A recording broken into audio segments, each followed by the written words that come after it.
how many of you have experienced hunger? Wow. Okay, while you ponder over that, the definition is just right behind me. I'm gonna eat some chicken.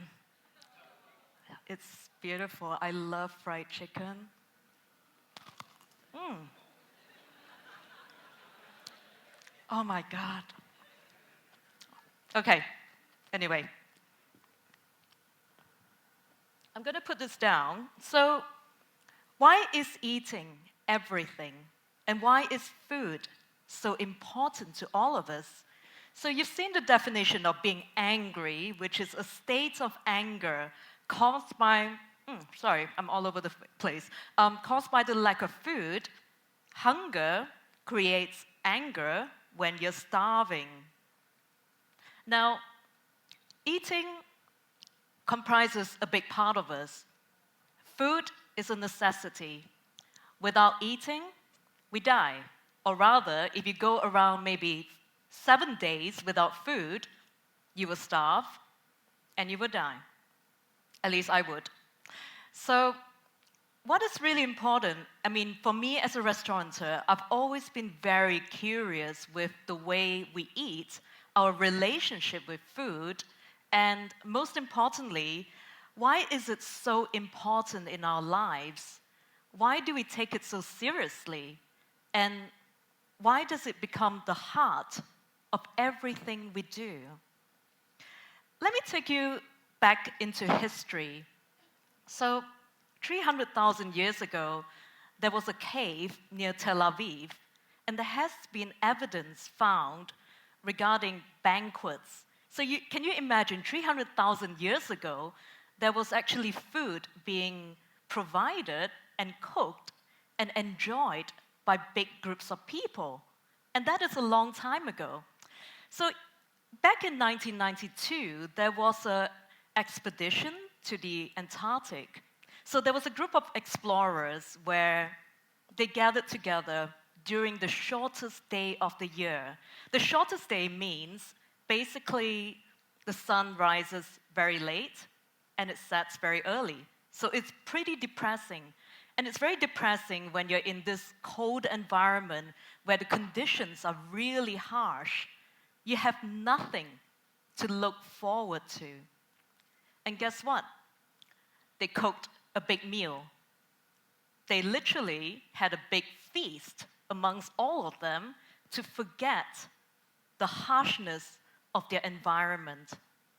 In other words, we look forward to eating. And I believe all of you are right at this point. It's 12 o'clock right now. Okay? So I'm going to share a little story about myself. I grew up in a family of restaurateurs.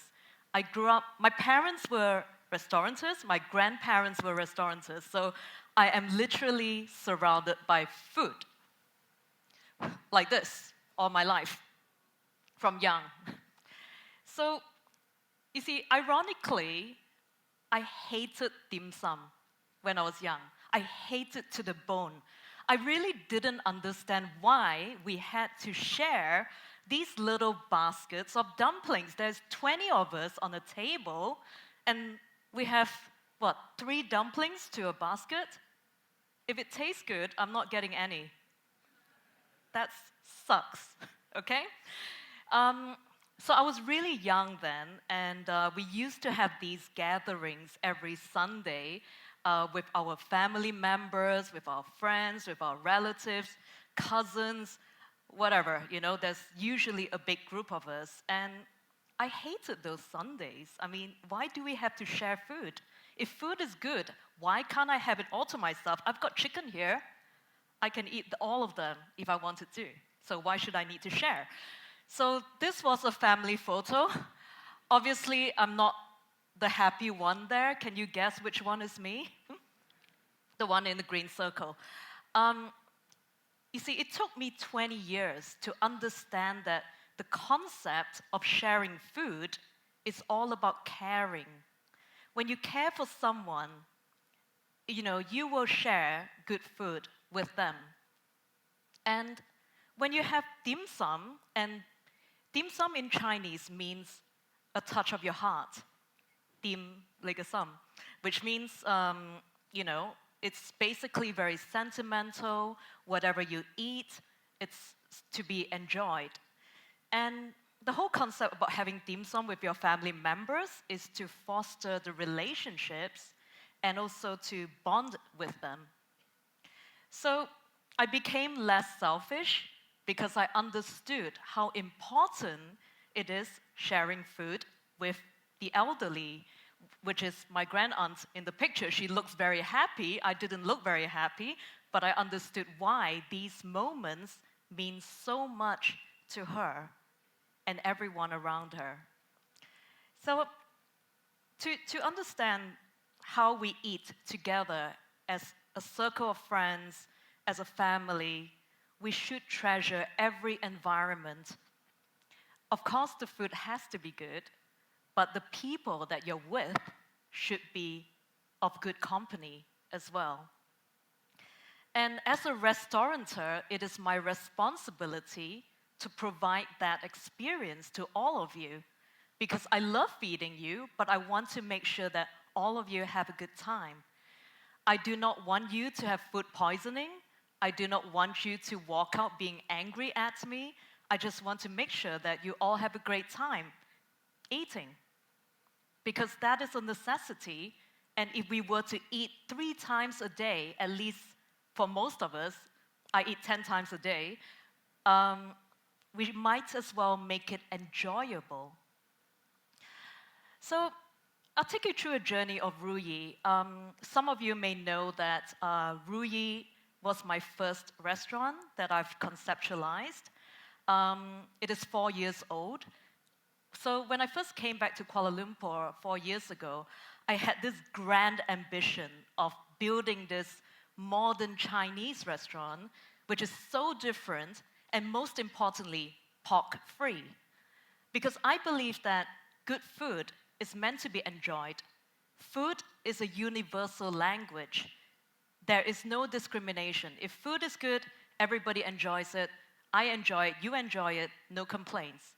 We don't even have to talk about it. It just tastes good. So Ruyi was conceptualized as a very ambitious project. We built it over 22,000 square feet of space, and that's really big for a Chinese restaurant. And we provided audiovisual facilities, staging. We wanted it to be a multi-conceptual restaurant. So it's not just a noisy Chinese restaurant, but it's meant to be something different that you will talk about. However, we did not have a signature dish. It wasn't good enough. If I were to have a restaurant and I did not have a signature dish, that's a big failure on my part. So my chef and I sat down and we realized that, hey, we need to create something that is different, something that is really accessible to all Malaysians. Because we all take our food seriously in here. We live to eat, not the other way around, maybe. And we thought of creating the smallest nasi lemak in the world. So I hope I still hold that record. So we created the nasi lemak sushi. I hope most of you have tried it. So when we first created it, all our investors, our partners, told us, please scrap that idea. It was a terrible idea. And in my head, I was already imagining that somebody down, one of my customers will say, Lina, why so expensive? I can buy 2 ringgit from the makcik down the road. Why should I pay for this? It's only a size of a sushi. So I got trashed for that. But I snuck it into the menu. Nobody knew about this until the day we opened up the restaurant. It was in the menu. My partners told me it was going to be a failure, a complete disaster. Terrible Facebook comments, bad reviews, TripAdvisor, criticisms, whatever. To be honest, I don't think it was a failure. I mean, if people were taking pictures of it and talking about it on social media, I think it worked. I think it worked. And you see, there were several thought processes that went into creating this dish because I wanted to create something that people will remember that will attract them to take the action of ordering the dish. And when they order the dish, I want them to ingest it. That means to eat it. And after eating it, I want them to feel good about it, which means I don't feel terrible after eating it, but I actually want to come back for more. So these were the 4 thought processes that went into conceptualizing this dish, which has somehow became pretty viral. It worked for our brand, and I believed it was effective. So my partners did not complain after that. They said, well done. Told you so. So that's creating something from the heart, because I love nasi lemak, but I just wanted it to stand out.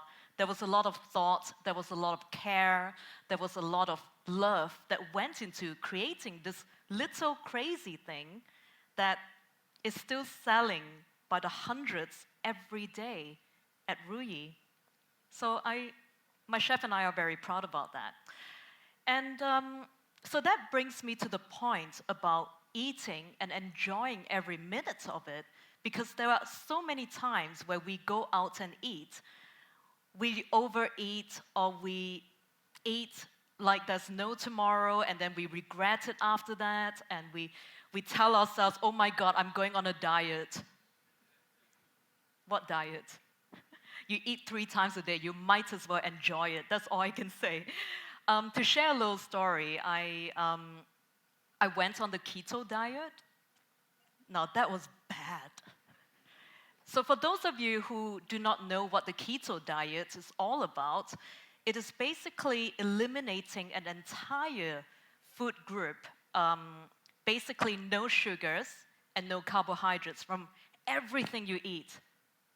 My God, that was painful. It worked though. I did drop maybe about 8 kg, but I didn't have any friends. Nobody wanted to be my friend.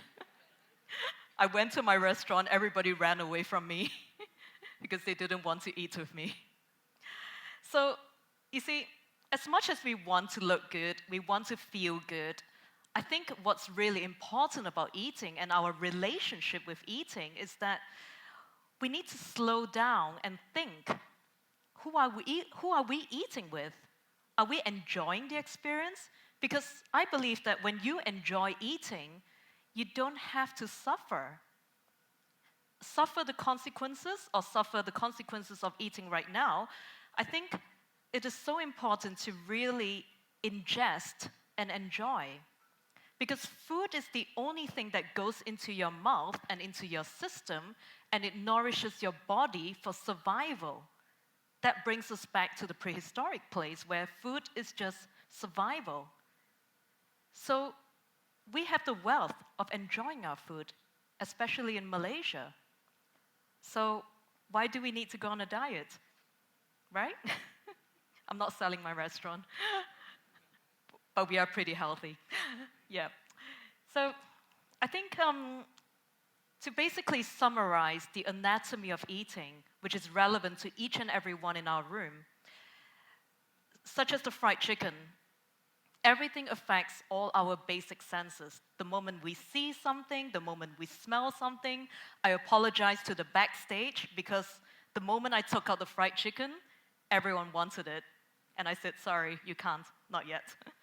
So all your 5 senses are stimulated by the sight of food, the sound of opening up a box of crackers, for example, to the moment you put it into your mouth, to the moment it affects your moods.